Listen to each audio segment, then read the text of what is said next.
Right, South African nations have agreed to deploy a standby force to Mozambique as the country battles to combat an escalating militant insurgency. The plan was reached during Wednesday's extraordinary summit at the Southern Development Community, now which was attended by several heads of state, including ours President Cyril Ramaphosa. This follows months of deliberation among the 16-member bloc on measures to stem the insurgency, which threatens security in the region. Scores of people were killed in the conflict, with almost 800,000 others displaced since 2017. To give more perspective on this, we are joined by an analyst at the Armed Conflict Location and Event Data Project, Jasmine Opperman. Jasmine, it's an absolute pleasure to have you this morning. Thank you so much for making time with us. Let's quickly talk about why it's taken so long for this agreement to finally be made. Good morning, Butle, and good morning to your viewers. I think that, there has been about 3-4 summits now, and it all relates to the Mozambican government's position on foreign boots on the ground, which they are clearly not in favor of, which in between the summits we've seen numerous bilateral engagements between President Newzroom and regional leaders to seek some sort of bilateral support. And then, needless to say, the last dice being thrown before this summit or after the summit, Rwanda coming into play. So it has been a matter of political choice, preference, and maneuvering that delayed the decision taken by the summit. As you say, President Newzroom, historically not in favor of foreign troops on the ground in his Mozambique. But what then could be some of the consequences of this very slow and sluggish response?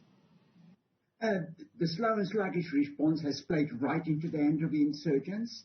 We are seeing them, and it's not being carried in the media due to foreign journalists not being allowed, attacks on the increase, movements on the increase, not only in Palma. We see them pushing south into Mudumbi-Sede, and rest assured, they know about the summit and what they have decided, and will now go out at full speed to put themselves in a position to counter any foreign boots on the ground.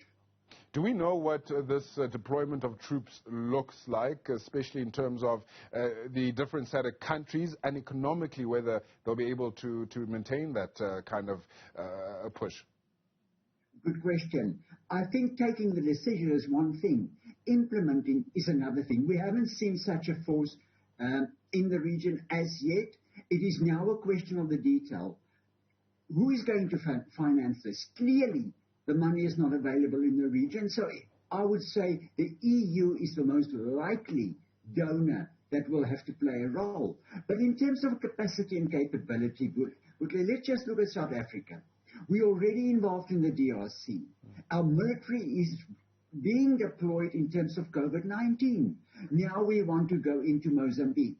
So already there are serious constraints, and the budget cuts continuously. The same applies to Botswana. The same applies to Zimbabwe. So how are they going to put this all together in terms of boots on the ground and support personnel remains highly problematic. And honestly, we should not expect to see a regional intervention brigade within the next 2-3 months if we are lucky. Oh, I mean, that's a very long time. That could spell even more disaster and more trouble. You've already mentioned that they're moving into other parts of the country. President Newzroom will be thinking to himself, this is something that he would have wanted to avoid, but he didn't. Will he be, upset or rather unhappy about the fact that it's happening at this slow pace? I mean, you've already mentioned the fact that he's not really someone who's keen for foreign boots in his country. Yeah, I think there has been pressure on him. That pressure has moved him slightly. But let's not be fooled. If you listen to his statements, no one will direct the sovereignty of Mozambique.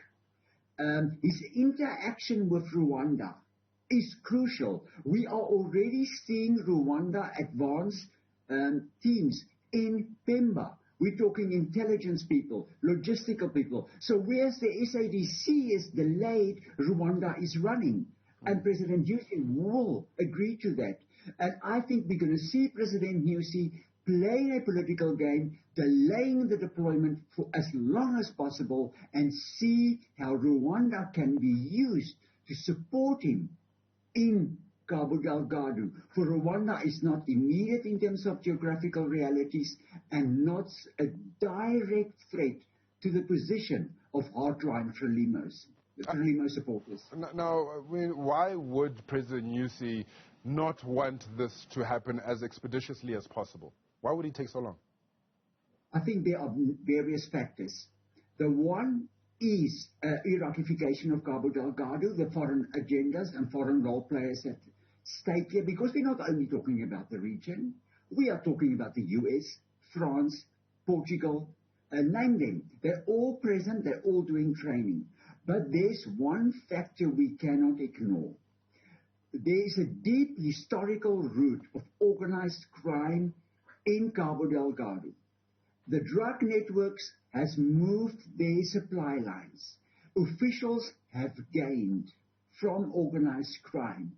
And one cannot help but to ask, are the officials in Frelimo trying to protect their financial interests at all costs? And that is a harsh reality one do not want to acknowledge, but we cannot ignore it anymore. There's a political economy at play, and I would like to call it a war economy, that is feeding officials on a continuous basis to the neglect of the people of Cabo Delgado. Sure. Jasmine, thank you so much for your time this morning.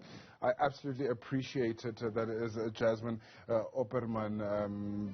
It's just a very tricky situation happening in Mozambique, and we'll see. I mean, she's saying that 2 to 3 months is what it could take for those deployed soldiers to even hit the ground in Mozambique. We'll be keeping a very close eye on our neighboring country. Right here on Newzroom Afrika, channel 405.